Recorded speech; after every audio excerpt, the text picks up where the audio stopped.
دوسرا باب۔ میں نے اپنے دل میں یہ قصد کیا تھا کہ پھر تمہارے پاس غمگین ہو کر نہ آؤں، کیونکہ اگر میں تم کو غمگین کروں تو مجھے کون خوش کرے گا سوا اس کے جو میرے سبب سے غمگین ہوا۔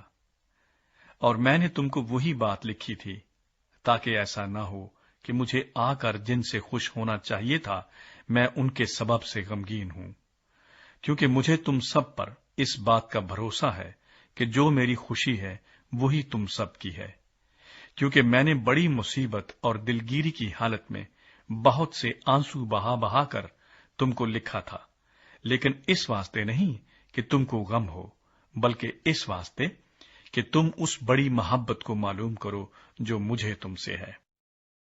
معافی کے بارے تعلیمات۔ اور اگر کوئی شخص غم کا باعث ہوا ہے تو میرے ہی غم کا نہیں، بلکہ تاکہ اس پر زیادہ سختی نہ کروں کسی قدر تم سب کے غم کا باعث ہوا۔ یہی سزا جو اس نے اکثروں کی طرف سے پائی ایسے شخص کے واسطے کافی ہے۔ پس برعکس اس کے یہی بہتر ہے کہ اس کا قصور معاف کرو اور تسلی دو تاکہ وہ غم کی کثرت سے تباہ نہ ہو۔ اس لیے میں تم سے التماس کرتا ہوں کہ اس کے بارے میں محبت کا فتویٰ دو، کیونکہ میں نے اس واسطے بھی لکھا تھا کہ تمہیں آزما لوں کہ سب باتوں میں فرما بردار ہو یا نہیں۔ جسے تم کچھ معاف کرتے ہو اسے میں بھی معاف کرتا ہوں، کیونکہ جو کچھ میں نے معاف کیا اگر کیا تو مسیح کا قائم مقام ہو کر تمہاری خاطر معاف کیا، تاکہ شیطان کا ہم پر داؤ نہ چلے، کیونکہ ہم اس کے ہیلوں سے ناواقف نہیں۔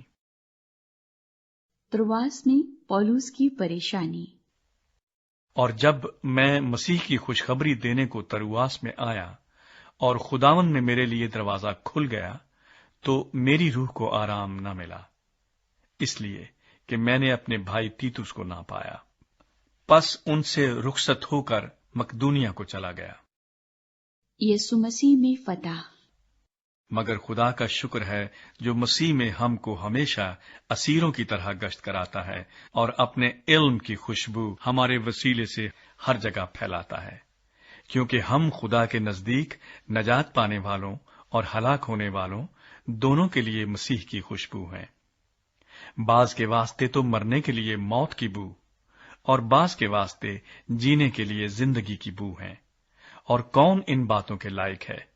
کیونکہ ہم ان بہت لوگوں کی مانند نہیں جو خدا کے کلام میں آمیزش کرتے ہیں، بلکہ دل کی صفائی سے اور خدا کی طرف سے خدا کو حاضر جان کر مسیح میں بولتے ہیں۔